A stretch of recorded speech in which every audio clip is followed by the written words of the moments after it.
자, 앞서서 아까 얘기했던 교부철학에 대해서 뭐 간단히 얘기했는데, 사실은 아우구스티누스 신학에 대해서는 조금 더 구체적으로 얘기를 해야 되겠지만, 제 개인적인 생각은, 이 버트란트 러셀이 되게 자세하게 뭐 언급은 하지 않습니다. 그러니까, 러셀 서양 철학사는 뭐 이렇게 우리가 정석의 철학사보다는 일종의 이제 천재가, 예, 이렇게 돈이 없어가지고 궁해서 적은 책이기 때문에 본인이 사실은 이렇게 얘기하고 싶은 걸 한참 얘기하다가 딴 데로 셀 때도 많아요.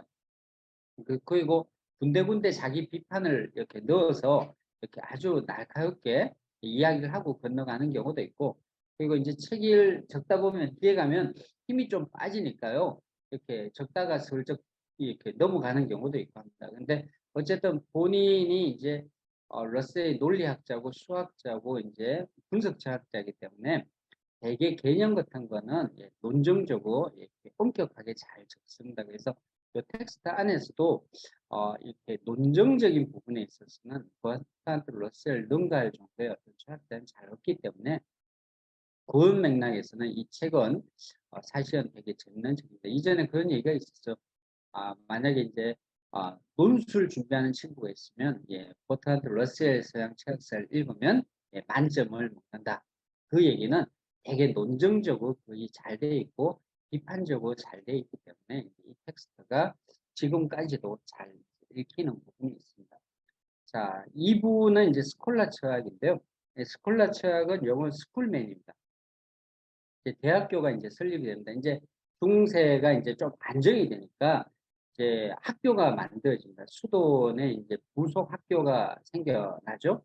이제 거기에서 이제 신부들이 양성이 된다고 보시면 됩니다. 이 스콜락하는 명칭인데, 이 스콜락하는 건 사실 이 여유가 있어야지 이제 학교에 다닌 거죠. 그러니까 학교하는 의미는 스콜락하는 거는 여유가 있어야지만 이제 사색을 하기 때문에 거기에서 이제 비롯됐다고 보시면 되는데, 어쨌든 학교에서 배출된 성직자를 우리가 스콜라 철학자라고 보시면 됩니다. 이 스콜라 철학자는 당시에 하느님, 예수, 인간의 관계를 어떻게 해결할 것인가, 앞서서 얘기했지만 예수님이 매개적인 역할을 했습니다. 하느님과 인간을 중간 다이를 놓는 역할을 했기 때문에 일종의 구체적인 것과 보편적인 것의 문제에 해당이 됩니다. 예컨대 우리가 가족이 누구나 있죠. 혼자서 태어날 수는 없습니다. 아버지나 어머니에 의해서 태어나는 거죠. 이 가족이라는 보편자 속에 아버지, 어머니, 자식이라는 개체들이 존재합니다. 그러면 우리가 가족이라고 할 때는 가족의 보편성이 있겠죠. 가족이라고 하는 규정이 있습니다. 그러면 각각의 개체자 아버지, 어머니, 자식은 그 가족이라는 규정 틀 속에서 이제 살아가는 거죠. 가족을 어떻게 규정 짓는지에 따라서 우리는 문화가 달라지고 사회가 달라지는 걸 알 수가 있는데요. 여기에서 이제 가족이라는 존재가 형성되기 이전에 그 가족의 성질을 어떤 의미를 부여할 것인가, 이제 이게 되게 중요하죠.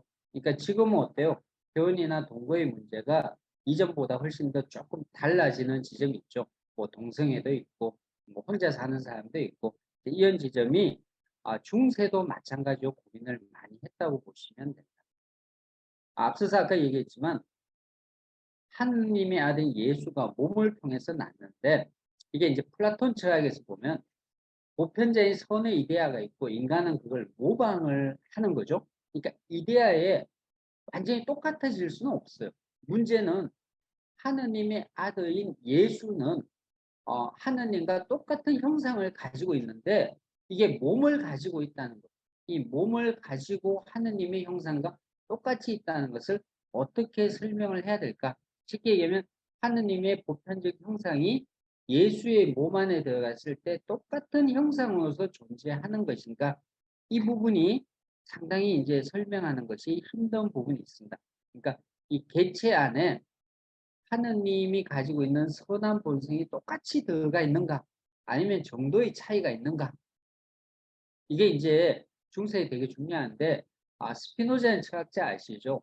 스피노자는 분이 하느님이 가지고 있는 형상과 인간은 똑같은 형상이 있다고 해서 파문당해요. 그러니까 이게 위계적인 차이가 있어야 되는 거예요. 예. 착함도 완전한 착함이 있고 인간은 정도의 착함이 있어야 되는데 스피노자가 하느님과 인간은 똑같은 형상을 가지고 있다. 이렇게 해서 유대인들한테도 파문당하고 당시의 종교인들한테도 다 파문당해서 혼자 완전히 아싸가 되죠. 이 지점이 얼마나 이 논의가 되게 심각한 논의인지 우리가 알 수가 있습니다. 그러니까 지금 우리가 자유와 평등이라고 하는 개념을 쓰는데요. 항상 이렇게 수직적인 질서가 중세에 더 중요했어요. 하느님이 있고 플로티누스의 유추를 써서 정도의 차이가 있어야 돼요. 이 지점을 어떻게 설명할 것인가가 토마스 아퀴나스가 당대에 되게 중요한 역할을 했다고 보시면 됩니다. 자, 어쨌든 누가 하느님의 나라에 들어갈 수 있는 자격증을 부여받을 수 있는지, 자, 어떤 자격증이 필요한지, 이게 이제 중세 동안 서구인들이 고민했다고 보시면 됩니다. 자, 여기는 제가 이제 적은데요. 누구나 자신을 보호할 안식처와 영적인 부모를 원하는데, 현대사회는 더 이상 그런 안식처와 부모가 부재하는 사회에 내던져 있다고 느끼는 사람은 병원에 간다. 과연 병원에 있는 분들이 그런 안식처와 부모의 역할을 계속 할 수 있을까? 안식처에 있다는 것은 지옥을 견뎌낼 수 있는 방식을 이제 가르쳐 주는 것밖에 안 되고, 현대인들은 중세인들과 다르게 중세인들은 천국이라고 하는 게 있는데 현대인들은 천국이 없어요. 그러니까 이게 아픔에 대해서 당장의 약을 의해서 혹은 당장의 그 아픔에 대해서 그냥 너가 이렇게 살아가 이렇게 얘기할 수는 있지만 하느님이 널 지켜줄 거야. 이런 얘기는 없는 거죠. 그래서 현대인들에게도 종교는 되게 중요한 역할을 합니다. 그러니까 어쩌면 이렇게 우리가 살아가면서 가장 중요한 거는 영원히 날 보호해주고 날 영원히 안식처와 같은 역할을 할 수 있는 존재가 누가 있을까? 나와 영원히 동반자가 될 수 있는 사람이 있을까? 이게 사실 우리가 연애할 때 이 기분이 느껴지면 이제 그 사람을 선택을 하는 거죠. 근데 항상 배반을 하니까 이게 우리가 인간사는 어쩔 수 없는 지점이 있는데 하느님은 배반하지 않는 거죠. 그래서 우리가 종교를 믿는 이유가 영원한 안식처의 역할을 하느님은 하는 거죠. 언제나 날 지켜주는 자. 이게 이제 하느님의 기능인데 중세는 이게 있었는데 이제 현대는 신을 폐기했기 때문에 더 이상 그런 안식처가 이제 없는 세상에 우리가 살고 있는 거예요. 그래서 어쩌면 종교라고 하는 어떤 믿음은 저는 이렇게 한편으로는 다 대부분이 허구죠. 우리가 이제 계약 사회에 살기 때문에 일종의 삶 자체가 모든 법이나 이런 게 많은 사람이 믿기 때문에 우리가 지키고 있긴 하지만 다 허구에 지나지 않는데 어떤 허구를 믿는지 여기에 따라서 이제 삶의 진로가 달라질 수 있는 지점들인데 이 종교라고 하는 것을 뭐 마약이라고 얘기할 수도 있지만 진정으로 파스칼대로 신이 있다고 믿는 내기에 건다면 훨씬 더 확률적으로 더 나은 거죠.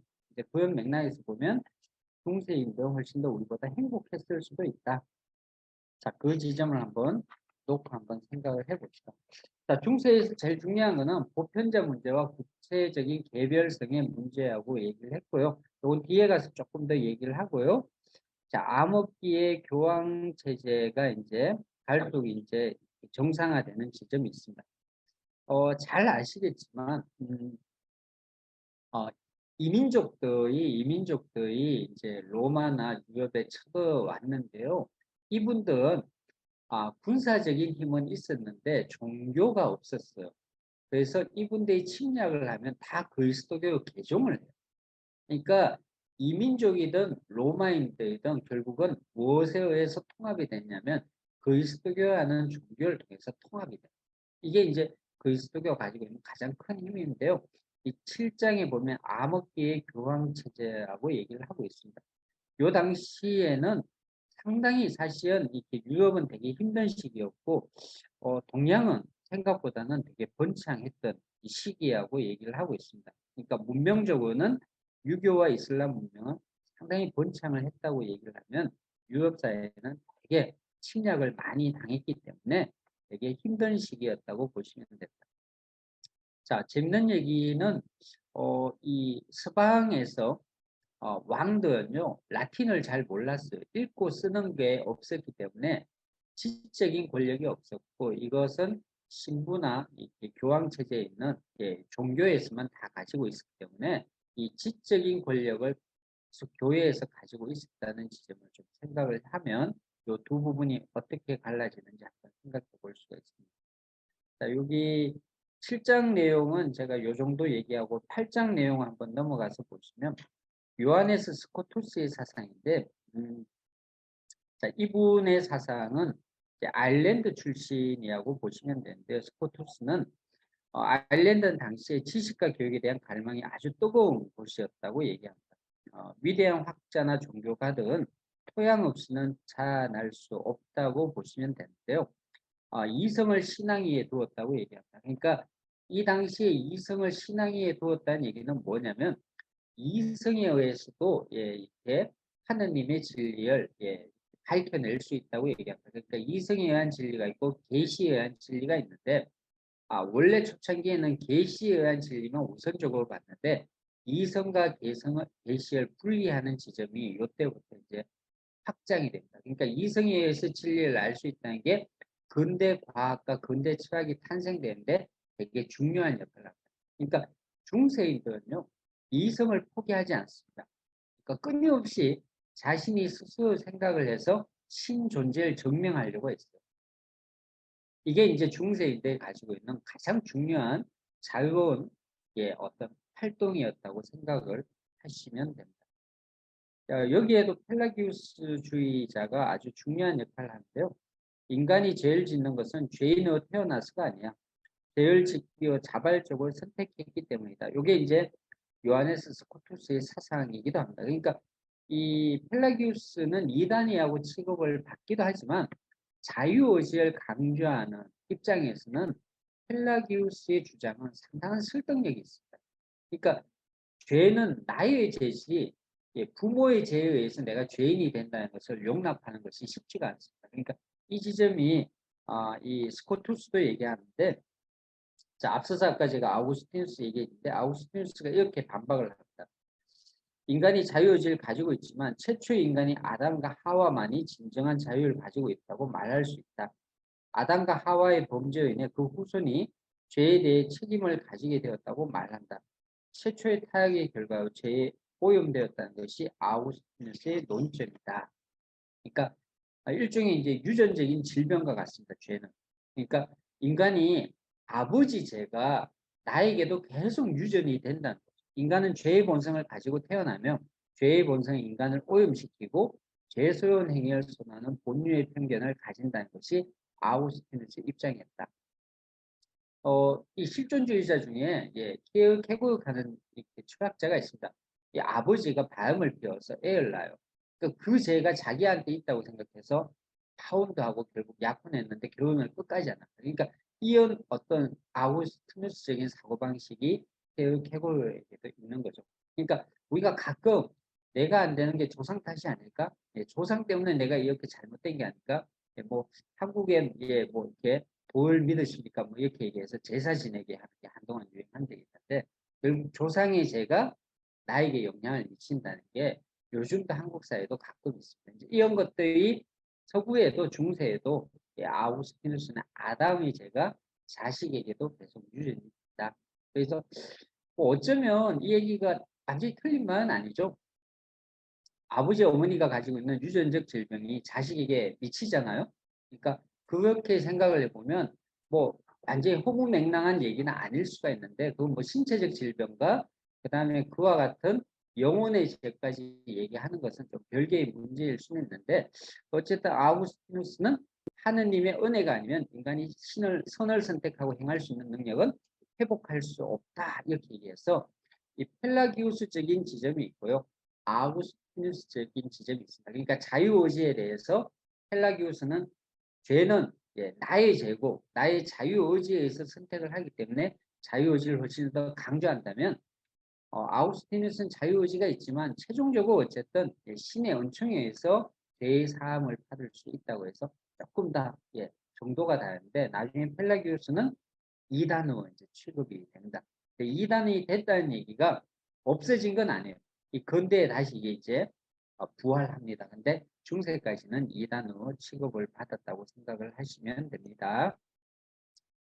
자, 그래서 펠라기우스주의자는 431년에 에베스 공의회에 의해서 정죄가 됩니다. 이제 이단으로 취급이 되는 거죠. 그러니까 인간 스스로 죄를 완전히 극복할 수는 없다고 얘기하는 거죠. 이 앞서서 아까 스코투스는 펠라기우스주의자입니다. 그러니까 아일랜드라는 데서는 그리스도교를 믿지만 자유의지를 훨씬 더 강조했다는 것을 여러분이 생각을 해 보시면 되겠습니다. 그러니까 이성에 의한 진리와 계시에 의한 진리를 다 인정을 하는 분이고 특히 이성을 우위에 두는 지점이 있는데 물론 단죄를 받치면 이런 생각이 당대에 많았다고 생각을 하시면 됩니다. 여기에서 이제 제가 한 번 더 러셀이 얘기한 걸 한번 읽고 말씀을 드리면 이렇게 얘기를 한 거예요. 모든 수로에는 대인무이 있으나 신에게는 대인무이 없다. 이 얘기는 한번 잘 생각을 해보면 어떤 커피가 있잖아요. 이게 커피 안에 만약에 이렇게 와인이나 막걸리를 넣으면 어떻게 될까요? 못 먹겠죠. 예. 그러니까 이 커피가 가지고 있는 어떤 성질은 커피만이 가지고 있는데 그게 양립이 안 된다는 거죠. 근데 신은 모든 게 양립이 돼요. 이게 사실 이제 둘레이스 철학에 오면 엔드와 오알로 얘기하는 지점이 있어요. 양립 가능한 지점이 끊임없이 변형되는 걸 이제 둘레이스 철학이 얘기를 하는데요. 근데 이 당시에는 하나의 어떤 본질, 하나의 속성이 딱 정해지면 그 속성이 영원히 그 속성만 가질 수밖에 없다고 생각을 한 거죠. 창조적인 지점은 이제 인정을 안 하는 거예요. 왜냐하면 이 다윈의 진화론이 나오기 전이니까 모든 속성은 딱 정해져 있고 모든 동물, 인간은 그 본성만 딱 가지지 다른 본성은 가질 수 없다. 이게 이제 기본적으로 인간과 동물과 식물을 규정하는 방식입니다. 근데 인간이 아닌 신은 모든 속성을 다 가질 수가 있다. 신은 뭐 이렇게 구별할 필요가 없어요. 다 포함을 하기 때문에 다 양립이 가능하다. 이게 기본적으로 신과 인간을 구분하는 방식이었다고 생각을 하시면 됩니다. 자, 이 피조물은 어쨌든 신 안에 존재하고요. 여기 보시면 죄의 근원은 자유에 있다. 죄한 인간이 신에게 향하지 않고 자기 자신에게 관심을 돌리기 때문에 발생한다. 악의 근거가 신 안에 있지 않은 까닭은 신 안에 악의 이상은 존재하지 않기 때문이다. 신은 완전한 조고 인간은 결핍된 존재이기 때문에 완전한 자에게는 악이 없습니다. 왜냐하면 결핍이 없기 때문이죠. 악은 비존재이고 근거가 없는데 그 까닭은 악의 근거가 있다면 악도 필연적인 존재가 되기 때문이다. 악은 선의 결핍에 지나지 않는다. 이렇게 얘기를 한다. 그러니까 이 지점에서 보면 죄와 자유를 연관을 시킵니다. 자유가 있다는 것은 선을 택할 수도 있고 죄를 택할 수도 있는 악을 택할 수도 있다는 게 그러니까 이 자유 개념이 근대 철학에서 우리가 자유라고 얘기하기 전에 이네들은 자유 개념이 되게 중요했어요. 그러니까 중세 철학에서 이 자유 개념이 결국 근대에서 정치적으로 우리가 자유 개념이 나오기 전에 선택한다는 얘기.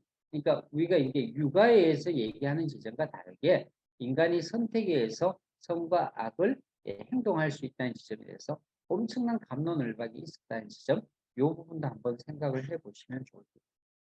자, 9장에서는 11세기의 이제 교회 개혁에 대한 얘기를 하고 있습니다. 자, 여기에서는 이제 서로로마 제국이 멸망 이후 11세기 이후에 교황 체제도 좀 완비가 되고 교회 조직도 만들어지고 수도원의 개혁도 시작이 됩니다. 사제하는 계급이 이제 만들어져요. 사제.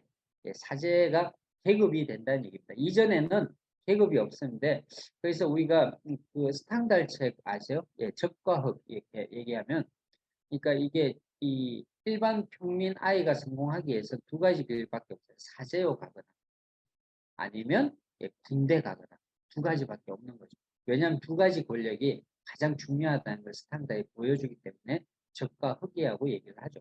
그러니까 여기에서도 마찬가지입니다. 이제 우리가 어떤 계급이 이제 만들어져 사제들 성직자 계급이 완성이 됩니다. 자, 이 성직자 계급이 완성이 되기 위해서 반드시 필요한 게 있는데 성직 매매와 축적 제도를 손봅니다. 이게 무슨 얘기냐면 당시에는 이렇게 성직자 자리를 사고 팔 수가 있었어요. 마치 부동산 같이. 그러니까 내가 이제 나이가 되니까 못 하잖아요. 그러면 네 이거 살래? 이거 돈 좀 되는데 교회 요구하고 같이 살래? 이렇게 하면 이게 돈이 되니까 사는 거죠. 마치 뭐 우리가 뭐 지금에 비유하면 조금 그거 한데 당대에는 이걸 사고 판매할 수 있는 걸로 얘기하고 그리고 성직자 자유도 돈을 주고 이렇게 사고 파는 걸로 얘기를 했습니다. 그러니까 이렇게 되니까 하느님을 믿을 때 매개적인 역할을 하는 성직자 계급이 타락을 한다는 느낌이 들잖아요. 그러니까 일반인들이 장사하는 것과 똑같으니까 문제가 있는 거예요. 이걸 다 없애려고 하는 게 11세기부터 시작이 돼요. 그러니까 성직 매매를 없애려고 하는 거죠. 왜냐하면 도덕적 우월이 없이는 왕을 복속시킬 수가 없었기 때문에. 왕은 다 가지잖아요. 그러니까 왕보다 우월한 건 뭐 도덕적인 우월감밖에 없기 때문에 우리는 사고 파는 거 안 한다. 고의 대금업도 안 한다. 그러니까 이게 속인들이 할 수 있는 모든 것을 다 포기하고 도덕적 우월감을 통해서 왕과 대결하는 거죠. 그러니까 이게 되게 중요합니다. 그래서 우리가 정치인들 장관 뽑을 때 보면 이 도덕적으로 문제 있는지 항상 확인하잖아요.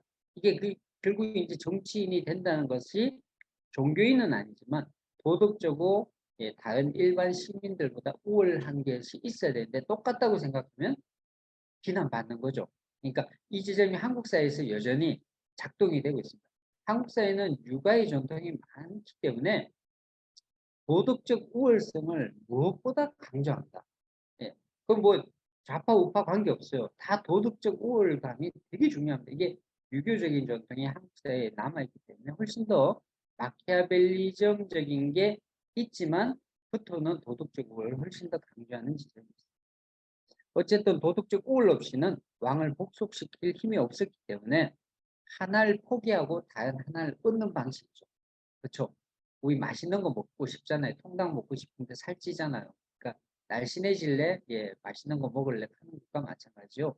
하나의 힘을 얻기 위해서는 또 하나를 포기할 수밖에 없는 지점이 있다는 거죠. 그래서 수도원의 엄격한 질서와 복종의 규칙은 세속 권력자에게 돈을 땡길 수 있는 권력을 땡길 수 있는 힘이 된다. 그러니까 너무 깨끗하니까 천국에 가시려면 뭘 해야 되겠습니까? 경제적 지원을 해야 되는 거죠. 그래서 교형에 따르면 추기경대이 선택되고 주교들도 선택되고 로마 성직자들과 로마 시민들이 선택하게 되었는데 나중에 이제 이 황제와 교황의 권력 투쟁 끝에 교황 체제가 세속의 통제에서 벗어나서 자유로워지는 단계가 됐다. 그러니까 이게 스스로가 이제 하나의 어떤 이제 왕한테서 이제 포섭되지 않고 교황 제도 안에서 이제 주교나 신부를 뽑을 수 있게 되는 거죠. 그러니까 왕의 어떤 권력과 완전히 분리되는 방식이 이제 요 11세기에 된 겁니다. 그래서 니콜라우스 2세는 성직을 매매한다.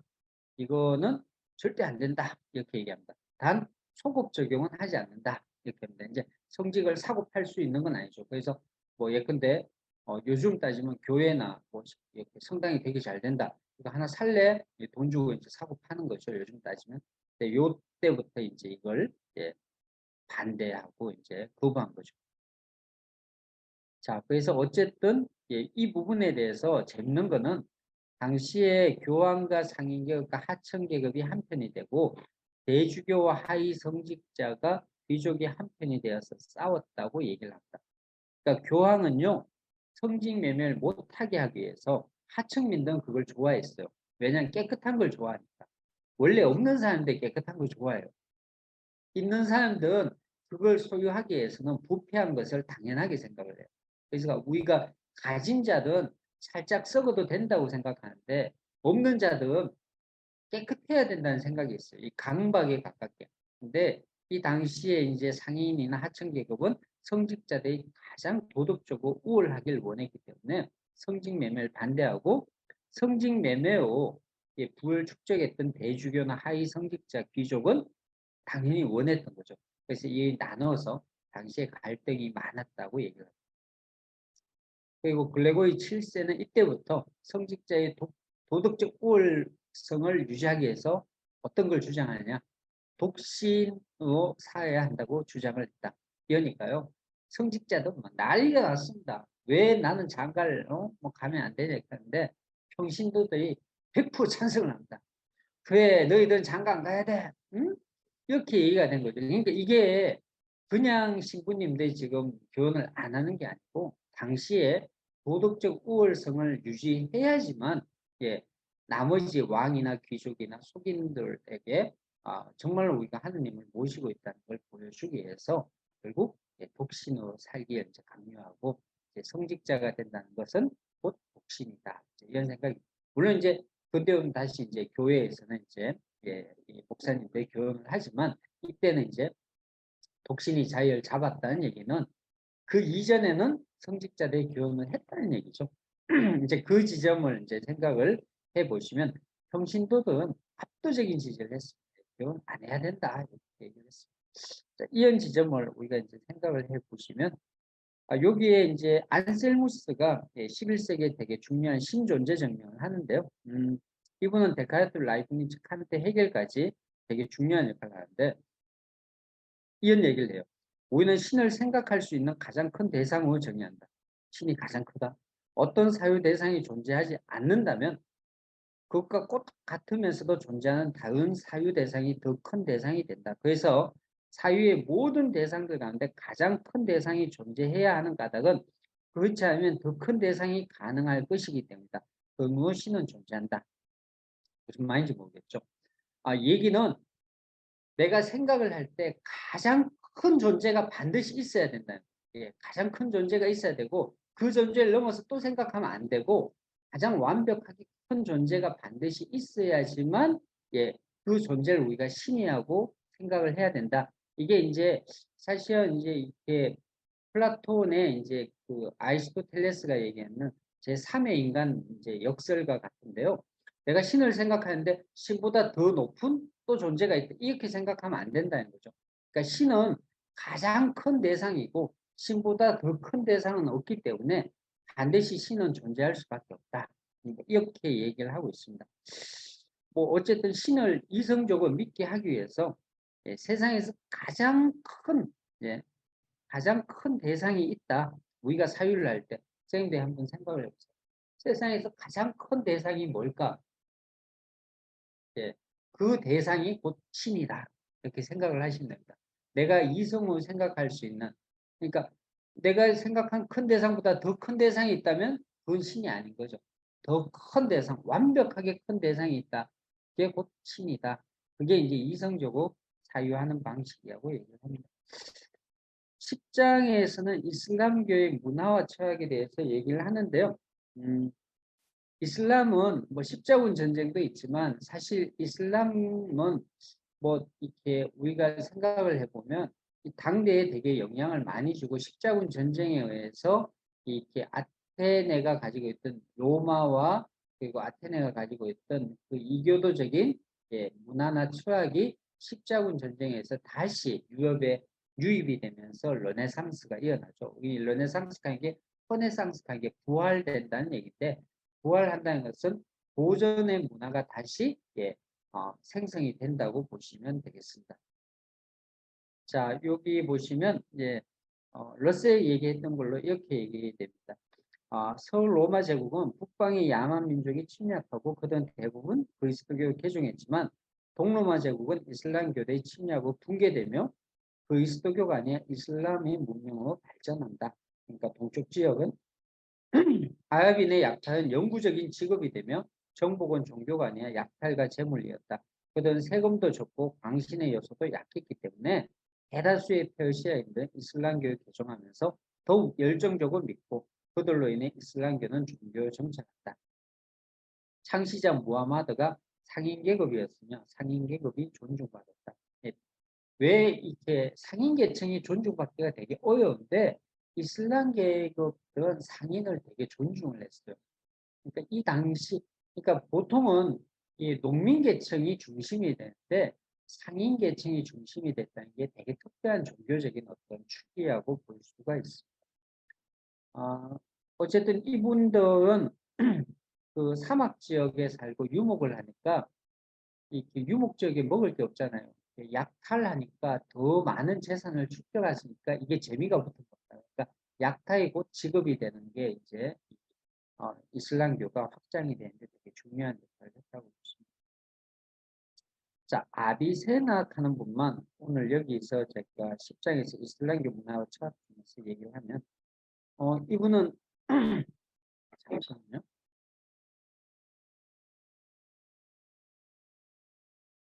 플라톤과 아리스토텔레스 철학을 종합하는데요.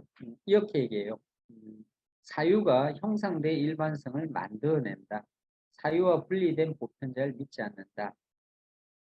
유는 신의 지성 안에서는 사물 앞에 존재한다.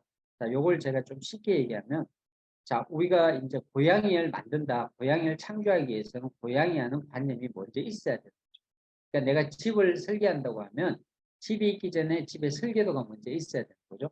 그러니까 사무에 앞서서 관념이 먼저 존재해야 된다. 이렇게 얘기하죠. 그 다음에 두 번째는, 어, 이, 그 다음에 고양이들이 창조될 때, 고양이들이 창조될 때 고양이의 성질은 고양이 안에 존재해야 된다. 요게 이제 유는 자연계의 물체 안에는 사물 안에 존재한다는 얘기예요. 그러니까 우리가 고양이를 봤을 때는 고양이가 가지고 있는 어떤 성질들이 있죠. 그러니까 고양이 하는 개체 안에는 고양이 하는 어떤 보편적 관념에 해당하는 성질을 가야 된다. 세 번째, 유는 우리의 사유 안에서 사물 다음에 존재한다. 그러니까 고양이를 열마리를 보고 나면 그 고양이 유사함을 찾아서 어떤 속성을 끄집어낸다는 거죠. 그러니까 이게 관념이 사물에 앞서서 먼저 존재하기도 하고 사물 속에 존재하기도 하고 여러 가지 사물을 보고 거기에서 보편적인 속성을 끄집어내기도 하기 때문에 관념은 언제나 먼저 있기도 하고 안에 있기도 하고 바깥에 있기도 하다. 요 얘기가 기본적인 플라톤과 아리스토텔레스 철학을 연관시키는 방식입니다. 그러니까 신이 우리에게 하는 방식도 신이 로고스 말씀을 가지고 세상을 만들었다가 아니에요. 그 얘기입니다. 로고스가 관념이거든요. 관념을 통해서 세상을 창조했다. 이게 이제 관념을 통해서 세상을 만들었다. 그 다음에 우리 안에는 신의 속성이 다 들어가 있는 거죠. 착한 본성이 우리 안에 있는 거고. 그리고 여러 가지 사람을 보면 유치원에 보면 애들 다 착하잖아요. 그러니까 이 착한 본성을 또 우리가 끄집어내서 그 공통성을 찾아낼 수도 있고. 그러니까 관념은 앞서서도 있고 안에도 있고 밖에도 있고 이렇게 이제 생각을 하는 방식이 관념과 개체의 관계다 이렇게 보시면 됩니다. 자, 여기가 이제 아퀴나스한테 영향을 준다고 보시면 됩니다. 자, 요 얘기와 이제 아벨로스 얘기는 신의 존재를 계시에 의존하지 않고 이성을 통해 증명할 수 있다고 해서 아퀴나스와 같이 얘기하는데요. 이게 이제 믿음이라고 하는 게 신 존재를 믿는다는 것이 그만큼 이제 계시에 의해서 믿는 게 힘들어지는 지점이 있기 때문에 이성을 통해서 증명해야 될 지점이 있어요. 이게 그냥 믿는 분은 괜찮은데 이 신학자들은 이성을 통해서 엘리트 계층이나 귀족이나 일반 사람들을 설득해야 되는 게 되게 중요합니다. 그러니까 이게 이성적으로 신이 존재한다는 것을 믿게 하는 부분, 이게 끊임없이 고민이 돼요. 그러니까 요게 이게 스콜라 철학에서는 되게 중요한 역할을 한다고 보시면 되고요. 자, 11장으로 넘어가서 12세기로 넘어가면 자, 요때도 이제 황제와 교황이 끊임없이 갈등을 불러일으키고요. 두 번째는 롬바르디아 같은 도시인데 현재 북부 이탈리아 밀라노 지역 중심으로서 되게 자유로운 도시 국가가 형성이 되고요. 세 번째는 십자군 운동이 이어나고요. 네 번째는 이제 스콜라 철학이 등장하는 게 12세기입니다. 그러니까 우리가 이제 르네상스가 16세기잖아요.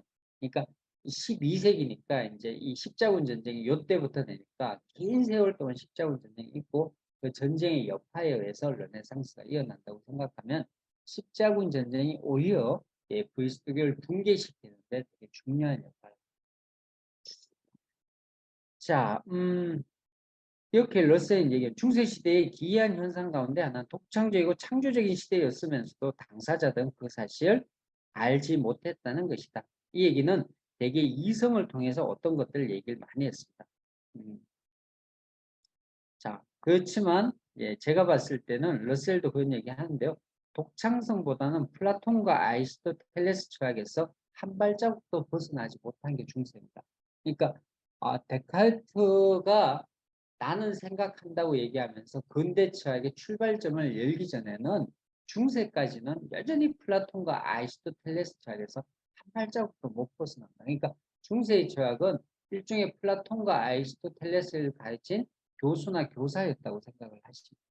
그러니까 왜 우리가 플라톤과 아리스토텔레스 철학을 공부를 하냐면 중세까지 계속 연결이 되고 근대 철학도 플라톤과 아리스토텔레스 철학에서 한 발자국도 벗어나지 못했다고 볼 수가 있습니다. 그러니까 이렇게 아리스토텔레스가 가지고 있는 주어와 수어 개념이 2500년 동안 서구를 지배하기 때문에 주술 개념이 깨어지지 않는 이상은 실체적 사고방식에서 벗어나질 못해요.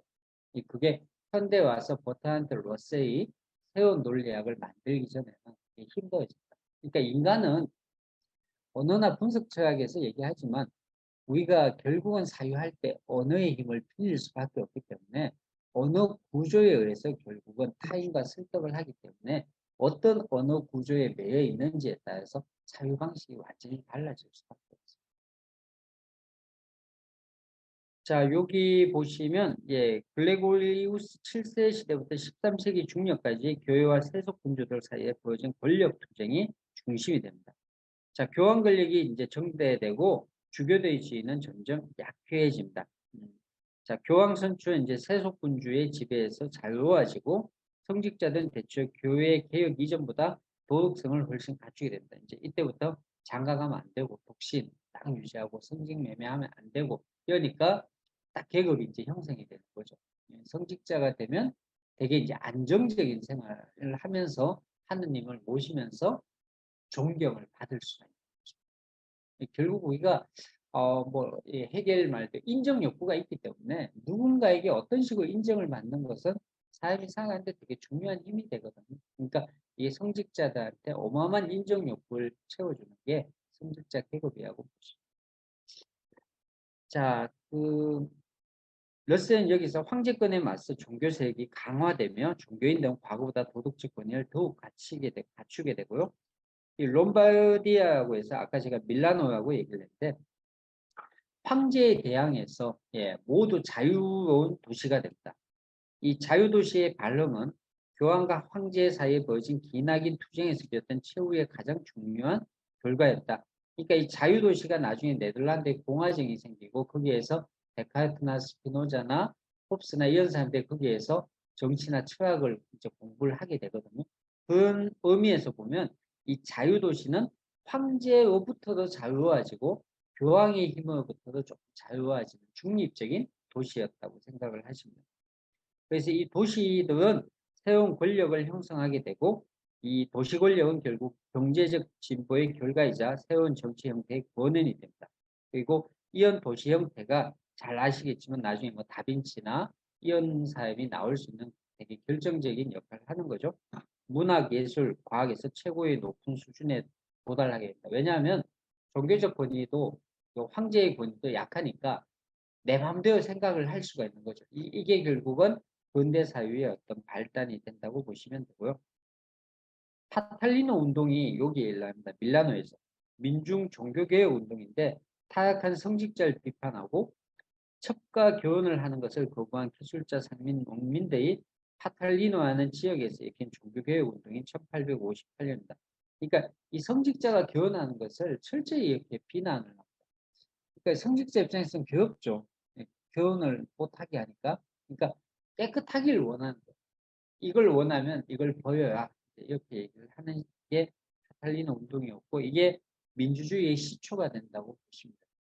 뭐냐면 평민들의 힘이 어마어마하게 커졌다고 생각을 하십니다.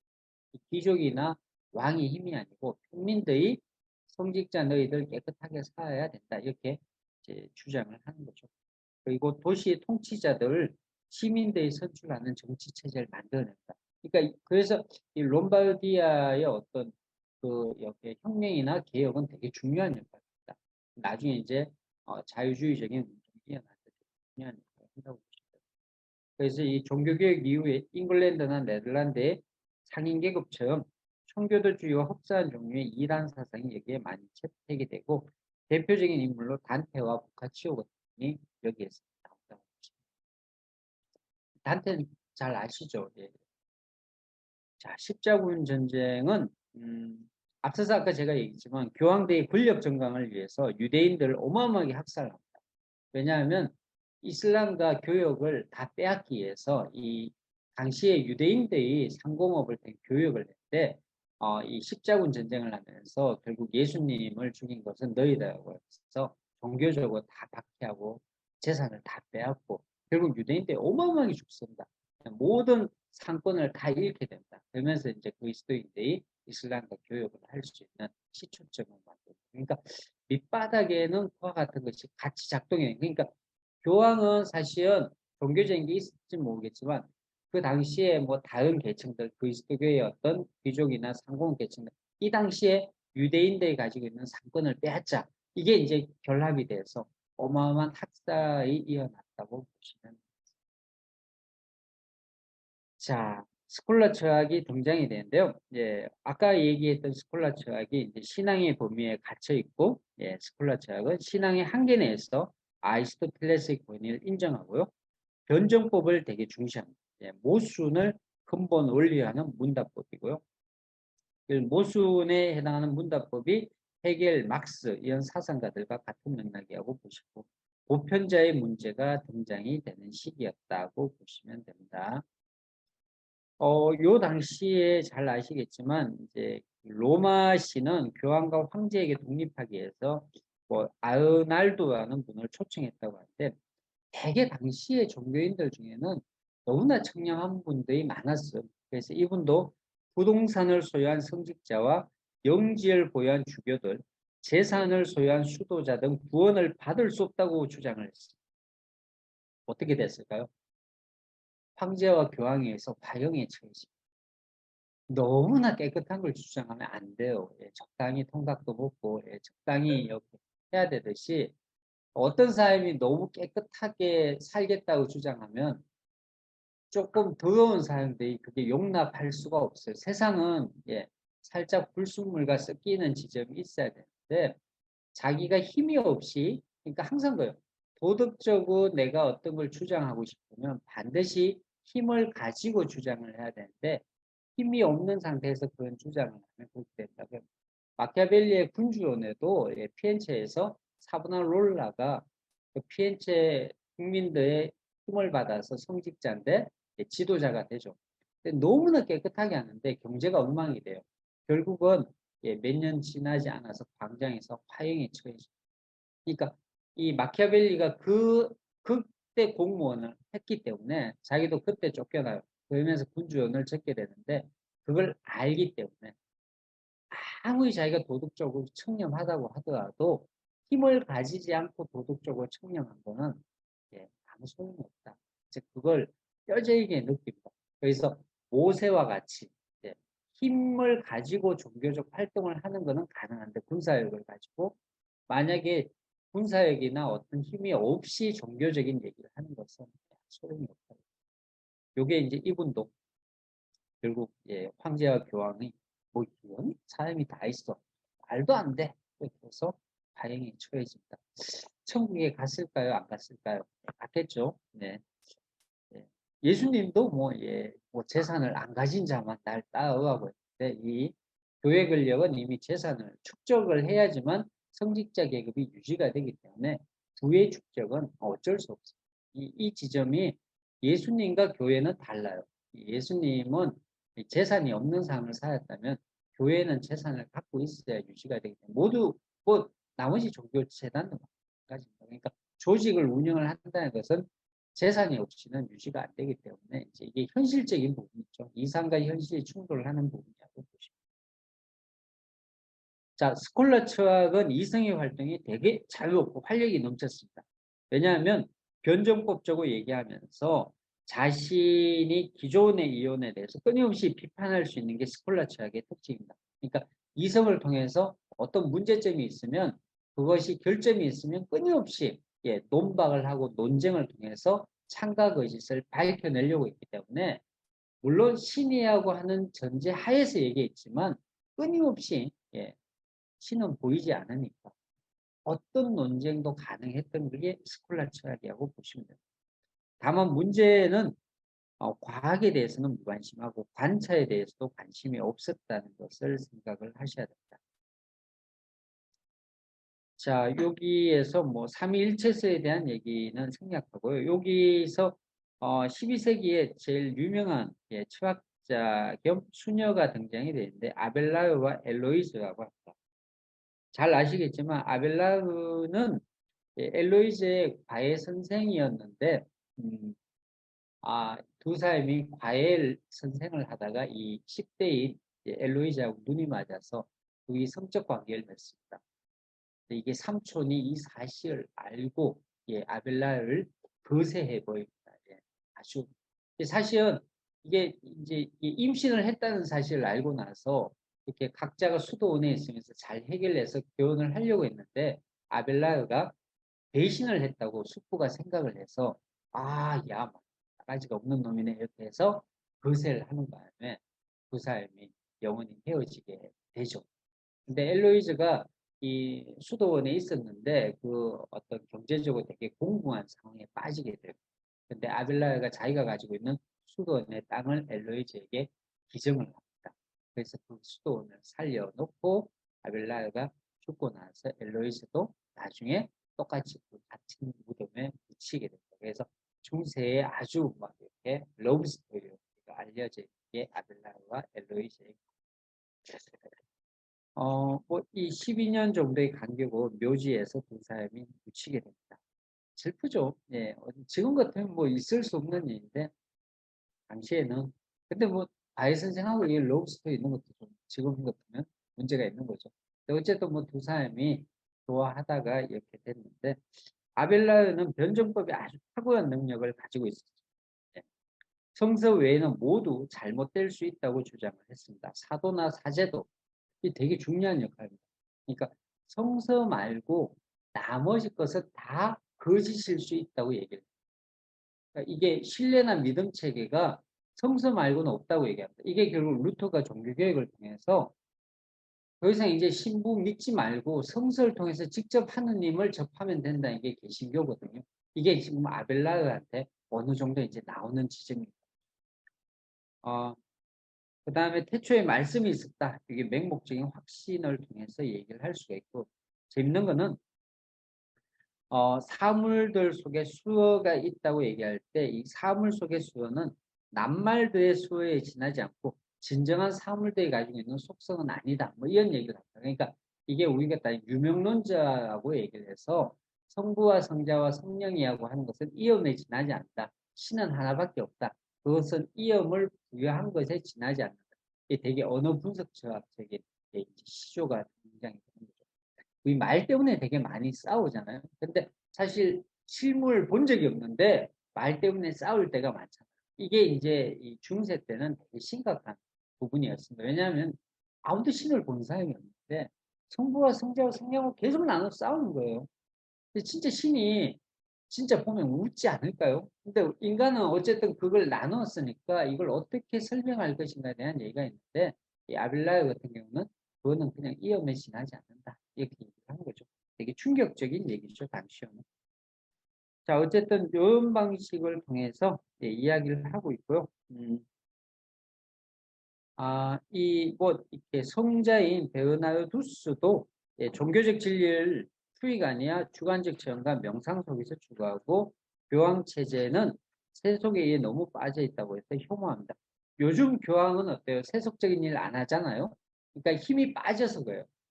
이전에 힘이 셌기 때문에 세속적인 일에 다 개입을 했어요. 그러니까 힘이 빠지니까 개입을 하는데 종교인들이 힘이 세지면 세속적인 일에 개입을 많이 하는 거죠. 그러니까 지금은 교황 체제는 그냥 종교로 남아있지 세속적인 일에 개입을 안 한다. 근데 요때는 개입을 되게 많이 했다고 생각을 하십니다. 12세기만 하더라도. 자, 요 당시에 어쨌든 대성당에 속한 학원은 대학으로 지위가 바뀌게 되고요. 결국은 교회가 없었으면 대학이 생길 수가 없었어요. 그러니까 서양에서 대학은 중세 교회에서 탄생이 되었다고 보시면 됩니다. 그러니까 임금이나 왕이 세운 게 아니에요. 그러니까 신부들 양성하기 위해서 결국 공부를 시키는 것이 대학의 기원이었다. 이렇게 보셔야 돼요. 잉글랜드 대학은 요때 12세기에 생겨서 지금까지 존속이기 때문에 대학이 중세와 맞물려 있다고 보시면 됩니다. 자, 요 당시에는 수많은 이야기를 하고 있는데요. 이야기하다 보면 내가 맞다고 얘기하는데 공의회에 가서 이제 판결합니다. 그러면 여기 이단이야 이렇게. 근데 문제는 요때까지는 그래도 내가 막 주장을 하다가 이단이하고 이렇게 결정하는 판결할 수 있는 데가 있는데 개신교에는 그게 없어요. 개신교는 내가 다 하느님을 직접 만났다고 얘기하게 돼요. 그래서 이때부터는 무한한 막 이단이 막 생겨도 이걸 통제할 수 있는 게 없어요. 그래서 개신교에는 수많은 사생, 하느님의 말씀을 내가 직접 들었다. 이렇게 얘기하는 사람이 무지무지 많아집니다. 이게 이제 사실은 이제 17세기, 18세기의 서구에서 큰 문제가 돼요. 종교적으로 자유주의자와 개신교가 활성화되면서 이전엔 카톨릭에서는 공의회에서 이단을 딱 규정을 했는데 개신교에서는 이단을 주장할 이렇게 비판할 수 있는 중심이 없었기 때문에 그때부터 수많은 이단적인 종교가 이제 탄생이 된다고 보죠. 자, 그다음에 12장이 13세기에 보시면 자, 요 당시에 제일 중요한 얘기는 이 성직자 계급의 재산 축적과 도덕적 타락에 대한 비판을 어마어마하게 많이 했다는 부분하고요. 제일 재밌는 거는 여기 성 프란체스코와 성 도미니코의 수도원이 생기는데요. 이 두 분 다 처음에는 책 같은 거 못 읽게 하는 수도원이 생겼습니다. 그리고 내면에서 우러나오는 행복이나 보편적 사랑, 특히 프란체스코는 그런 걸 되게 강조했죠. 그런 부분이 지금까지 전통으로 이제 남았는데 나중에는 프란체스코나 도미니카에서 아주 뛰어난 이제 지식인 신학자들이 많이 나옵니다. 이제 책을 보게 되는 거죠. 대학으로 이제 바뀌게 되면서. 근데 이게 러셀이 이렇게 얘기해요. 사탄이 존재한다면 성 프란체스코가 세운 수도회의 미래를 보고 더할 나위 없는 최고의 희열을 느꼈을 것이다. 이렇게 얘기해요. 왜냐하면 초창기에는 너무 깨끗한데 나중에 썩을 때로 썩게 돼요. 그래서 사탄이 있었다면 프란체스코 행동이 너무나 보고 기뻐했을 것이다. 이렇게 얘기해요. 그러니까 초창기에는 되게 청빈하고 청렴하게 했는데 수도원이 나중에 너무나 부패해요. 그래서 부패하는 온상을 세웠기 때문에 사탄이 봤으면 프란체스코를 보고 박수를 쳐줬을 것이다. 이렇게 얘기해요. 그러니까 우리가 시간이 지나면 모든 조직이 그렇죠. 내가 깨끗한 생각을 가지고 있지만 나중에 보면 부패의 온상이 되는 경우가 많아서 사탄이 희열을 느꼈을 것이다. 이렇게 얘기합니다. 이 러셀 얘기 때 러셀 이렇게 얘기합니다. 왜냐하면 여기 성 프란체스코는 너무나 깨끗하게 살았습니다. 근데 최종적 결과는 부유하고 부패한 수도회를 하나 더 성립하고 성직자의 계급제도를 더 강화하고 도덕적 정직함이나 사상의 자유에서 뛰어난 모든 사람에 대한 박해를 용이하게 만들었다는 사실이다. 그러나 이런 역설적인 결과는 상상조차 할 수 없었을 것이다. 왜냐하면 이단을 완전히 박해하고 막 화형에 처하고 마녀 사냥하고 막 극하거든요. 수도원에서. 너무나 많은 사람을 죽여요. 그러니까 프란체스코가 원한 건 아닌데 프란체스코와 도미니카에서 나중에 마녀 사냥을 진짜 진하게 하거든요. 이렇게 생각을 해보면 우리가 좋은 의미의 어떤 걸 만들었는데 나중에 그 의미가 희석되고 퇴색돼서 훨씬 더 많은 사람들한테 고통을 줄 수가 있다.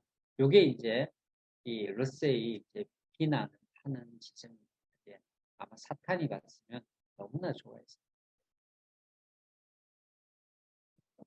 자, 이 성 도미니코는 프란체스코보다는 흥미롭지는 않다고 얘기를 하고 이 책에서 이단과 싸우고 청빈을 강조하고요. 딱 하나의 인간적 특징이 있대요. 나중에는 이게 없어졌는데 나이 든 여자보다 젊은 여자들과 대화 나누는 걸 훨씬 좋아했대요. 도미니카가. 근데 나중에 이거는 삭제가 됩니다. 왜냐하면 성인이 이러면 안 되니까 젊은 여자하고 대화하는 걸 좋아했다 하는 게 기억에 남아서 이거는 도미니카 성인을 모욕하는 다고 해서 없애졌고 이건 뭐 러셀이 이렇게 얘기합니다. 그 도미니코는 세속적인 공부를 하는 것을 거부하지만 역설적으로 그가 세운 수도원에서 가장 유명한 철학자인 마그누스와 토마스 아퀴나스가 등장해요. 그러니까 이것도 역설이죠. 책 못 읽게 하고 오직 믿음을 통해서 하느님을 믿으라고 하는데 이성을 통해서 하느님을 믿게 하려는 아퀴나스가 도미니코스 수도원에서 등장이 된다. 그러니까 세상은 자식 키워보면 예, 다 알지만 자식 내 마음대로 안 되잖아요. 그러니까 이게 나의 의도와는 전혀 무관하게 예. 그러니까 오히려 기대를 안 하는 게 오히려 더 좋을 수도 있습니다. 기대되어 안 되는 게 인생이니까. 자, 뭐 로저 베이컨, 둔스 스코투스, 오큰 윌리엄, 또 프란체스코 수도자들 이분들도 이성을 통해서 진리, 하느님의 뜻을 알 수 있다고 얘기를 했던 거죠. 자, 제13장이 제일 중요한 부분인데 스콜라 토마스 아퀴나스입니다. 1225년부터 1274년까지 살았으니까 50대에 돌아가셨으니까 뭐 요즘 같으면 일찍 돌아가신 건데 뭐 이 당시에 수명으로 따지면 이 정도가 이제 정상적인 수명이고 그 당시에는 30대에 많이 죽었어요. 그러니까 그렇게 뭐 빨리 죽었다고 생각을 안 하셔도 됩니다. 아퀴나스는 스콜라 철학자들 가운데 가장 위대한 인물. 예. 이렇게 얘기하면 1879년 이후 가톨릭 교육기관에서 토마스 아퀴나스의 체계만을 가르친다. 그래서 현대에도 가장 위대한 철학자로 개성받는 분이 아퀴나스입니다. 그러니까 전 세계 가톨릭 신학학교에서는 다 아퀴나스만 가르친다고 생각하시면 아퀴나스의 사상체계가 여러분이 성당을 가면 아퀴나스를 배우는 거예요. 그러니까 성당에 내가 한 번이라도 가서 신부님 말씀을 들었다고 하면 아퀴나스의 사상을 들었다고 보시면 됩니다. 자, 그는 칸트 해결보다 현대에 더 영향을 미쳤다고 러셀은 얘기를 합니다. 17세기의 정통 그리스도교이면서 데카르트주의자가 가능했으나 우리가 살고 있는 현재는 이런 자유가 없다. 가톨릭 성직자는 오로지 토마스 아퀴나스만의 철학을 수용해야 하기 때문이다. 그러니까 이 가톨릭이 되게 열린 사상이 있었는데 19세기 이후에 아퀴나스 철학만 예, 보편적인 신학책이고 나머지는 다 수용하지 않습니다. 신학교회가 이렇게 됐다고. 자, 시간이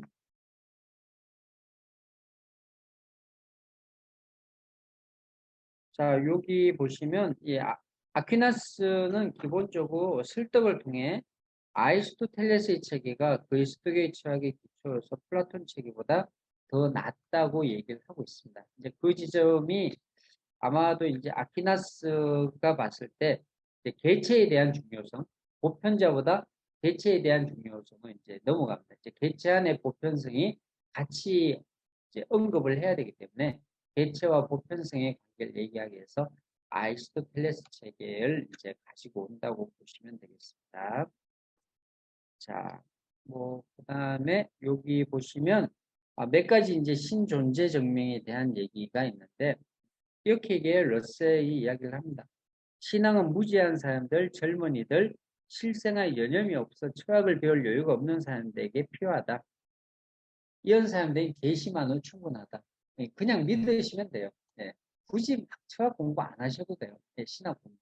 근데 이렇게 이 신존재 증명은 예, 신학을 공부하는 사람들한테는 반드시 필요하다고 얘기를 합니다. 제가 그 중요한 것만 얘기를 하고 싶은데, 자, 여기에 보시면 개별자와 보편자의 문제 얘기해 볼게요. 신은 개별자에 대해서 알고 있을까? 아퀴나스는 지구상의 수많은 개체 중에 하나인 나에 대해서 신은 관심이 있을까 없을까요?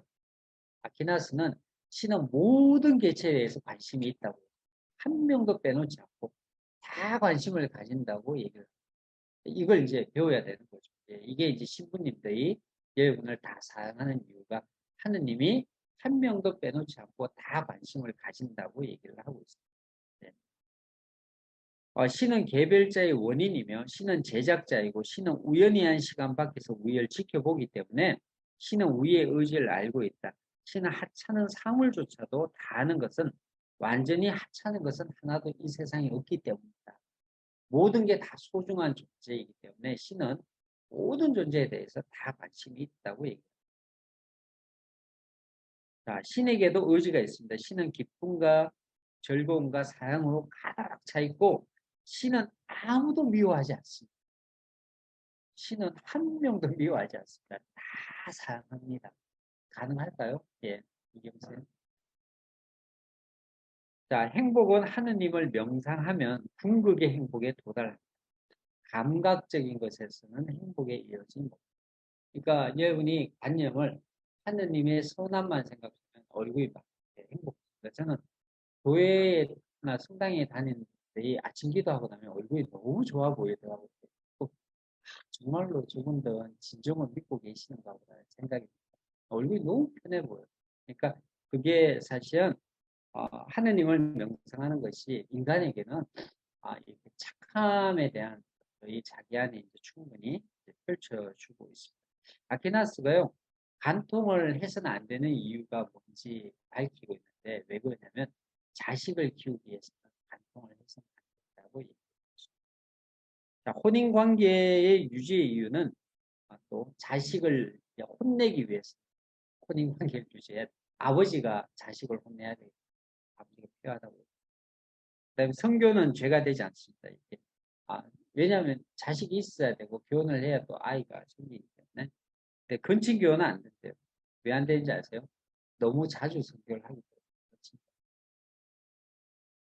자, 어쨌든 뭐 이런 얘기는 아키나스가 직접 본인이 얘기한 거니까, 예, 남도 이제 자기 남도 이제 논리적으로 얘기했다고 보시면. 자, 예, 은총 없이는 우위의 형벌은 결코 용서받지 못한다. 누구든 은총을 받고 못 받는지는 알 수 없고 그것은 오직 신의 계시를 통해서는 알 수 있다. 여기서 되게 재밌는 얘기를 또 하나 하고 있는데, 사제가 악하더라도 성사를 받아도 될까? 아키나스가 별 문제가 없다고 얘기합니다. 예, 이거는 뭐 그 악해도 하느님의 뜻은 그대로 전해지기 때문에 이 성직자와 관계가 없다고 얘기해서 성직자의 어떤 악함의 어떤 그것에 구애받을 필요 없다고 해서 사람들한테 편하게 평신도들한테 편하게 줍니다. 자, 지금 러스의 이런 얘기를 하면서 모든 아퀴나스의 논증은 연역적으로 구성이 되어 있는데 이혼의 불가능성에 대한 주장은 현재의 시점에선 받아들이기 어렵다고 얘기합니다.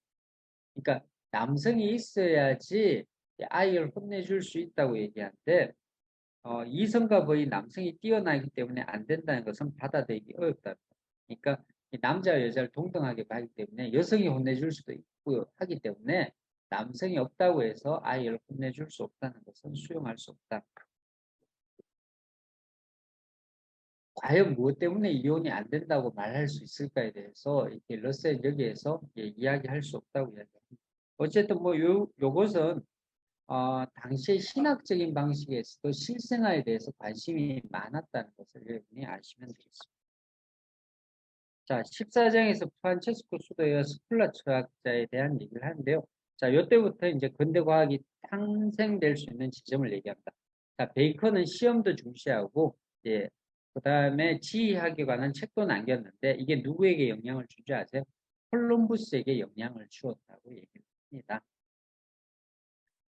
자, 그 다음에 이 당시에 베이컨은 수학이 확실성의 유일한 원천이고 천문학과 점성술에도 필요한 학문이라고 말하고 있다. 그러니까 훨씬 또 열린 자세가 있습니다. 그러니까 이때부터 근대 과학이 탄생될 수 있는 지점이 보여주는 거죠. 그 다음에 둔스 스코투스가 되게 재밌는 얘기인데요. 스코투스는 나중에 둘레즈 철학에도 이제 영향을 미치는데 이렇게 얘기합니다. 각자가 다르잖아요. 개별화의 원리가 있어요. 한 사물이 다른 사물과 동일하지 않는 이유는 어디에 있을까? 그건 진료에 있지 않고 형상에 있다고 얘기합니다. 각자의 형상이 다 다르대요. 마치 이제 이 라이프니츠의 단자론에서 각자의 영혼이 다르다고 얘기하면서 형상은 보편자라고 우리가 생각을 했는데 각자의 몸 안에 들어가는 형상은 다 다르다고 얘기합니다. 이게 플라톤적인 게 아니고 아리스토텔레스적인 게 그러니까 이게 형상 문제가 되게 중요한 게 우리가 컵을 봤잖아요. 컵이 지금 이렇게 공장에서 찍으면 똑같은 모양이라고 생각하는데 컵마다 각자의 영혼이 다르다고 생각을 하는 거예요.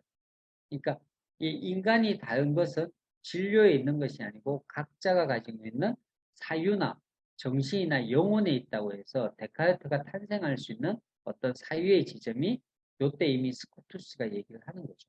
그러니까 물론 이제 데카르트는 정신의 보편성을 얘기하지만 여기에서 각자의 형상에서 각자가 다르다. 그래서 여기 보면 유전자적으로 보면 각자가 우리가 똑같은 몸을 가지고 있잖아요. 근데 여기 네 분이 생각은 다 다르잖아요. 그러니까 생각에서 우리가 다르다고 봐야 되나? 아니면 얼굴에서 다르다고 봐야 되나? 그러니까 본질적인 지점을 어디에서 찾느냐면 스코투스는 형상이라는 지점에서 각자의 차이가 있다고 얘기합니다. 이게 되게 중요한 사유의 어떤 전환점을 불러 진료적인 데서 찾는 것이 아니고 형상에서 다르다 이렇게 얘기합니다. 자, 뭐 이렇게 오컴은 이제 교황이 아니고 황제의 편에 서게 되는데요. 뭐 이런 얘기합니다. 러셀처럼 황제께서 거무를 지켜주신다면 저는 페너 황제를 지켜드리겠습니다. 이렇게 얘기하면서 교황 권력에 대해서 이제 반대하는. 그러니까 이 당시에 교황 권력이 컸기 때문에 이제 많은 신학자들이 교황 권력을 거부하게 됐다. 그러니까 각 지역이나 각 국가나 각 민족은 왕과 결탁이 돼서 주교들이 왕과 하나가 되면서 교황 권력을 약화시키는 방향으로 나가게 되는 게 요 시기입니다. 그래서 이제 각자의 종교가 이제 탄생될 수 있는 지점이 나오는 거죠. 여기 마르실리오 하는 분은 입법자가 다수 민중이고 군주도 처벌할 수 있다고 해서 민중 주권 사상을 주장했습니다. 그러니까 이 신학자들이요, 자유민주주의 체제가 나올 수 있는 지점을 이미 이때 되게 얘기를 많이 했어요. 군중도, 군중의 군주도 평가해서 비판할 수 있고 처형할 수 있다고도 얘기해요. 자, 오컴의 면도날카는 얘기는 몇 번 해봤는데요. 오컴은 존재는 필요 없이 넣어놔서는 안 되고 최대한 작은 수로 쪼개서 그것만 가지고 얘기를 할 수 있어야 된다. 너저분해서는 안 된다는 얘기를 합니다. 이게 결국은 우리가 따지면 되게 과학적인 사고방식으로 넘어갈 수 있고요. 보편자는 개념이고 사물을 의미할 수는 없다. 이 유명론적 입장이 오컴에 의해서 주장이 된다고 보시면 됩니다.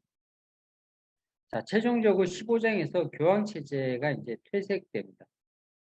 자, 앞서서 아까 얘기돼요. 그리스도교 유대교 요소, 페르시아 요소, 로마의 황제 요소가 다 결합이 되어 있고 그리스도교의 신학은 플라톤에서 시작이 되지만 아리스토텔레스주의를 수용하면서 과학적 관찰로 도와가는 길을 준비합니다. 왜냐하면 아리스토텔레스는 경험주의를 되게 중시하는데 이게 과학의 기반이 되는 지점이고 카톨릭교의 종합은 14세기에 부유한 상인 계급의 출현과 속인 계급의 지식 정대로 인해서 붕괴된다.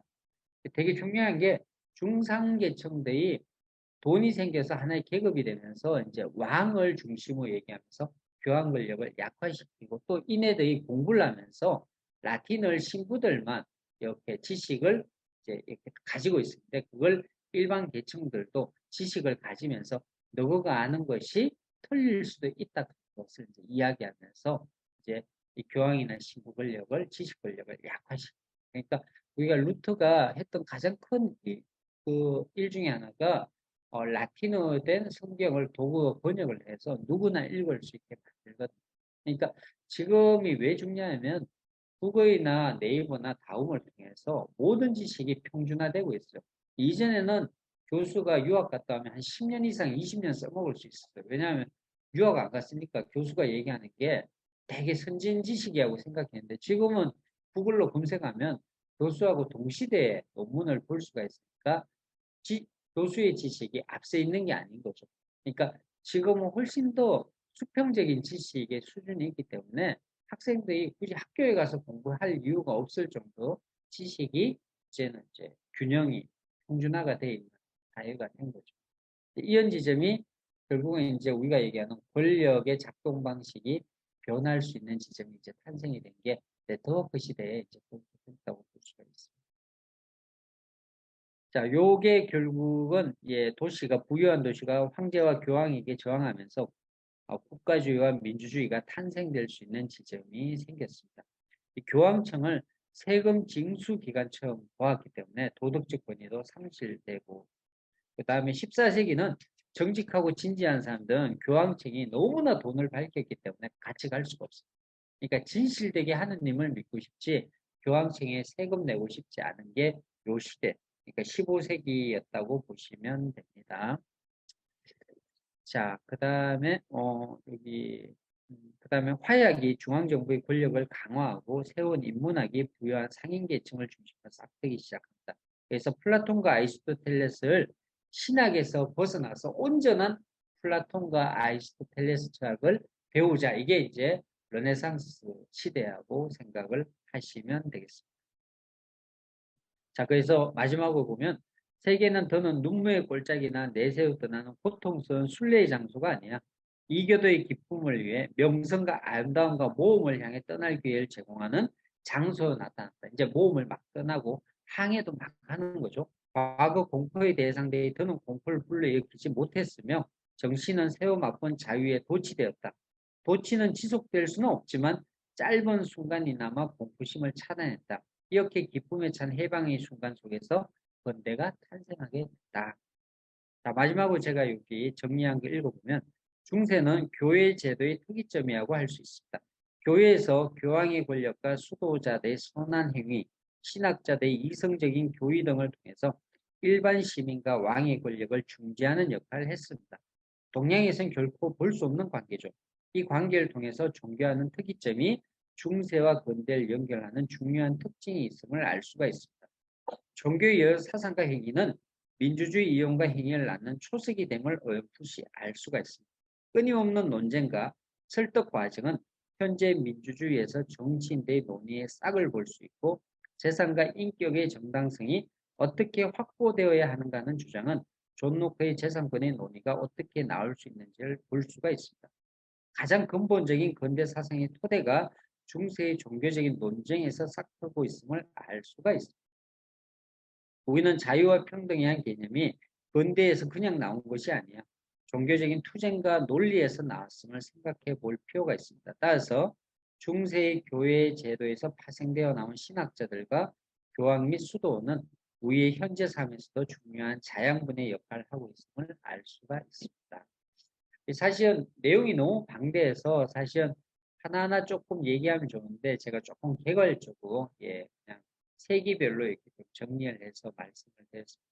다음에 혹시 계기가 있으면 조금 더 자세하게 한번 이야기를 드리도록 하고 오늘 이 정도 하고 마치도록 하겠습니다. 네, 수고하셨습니다.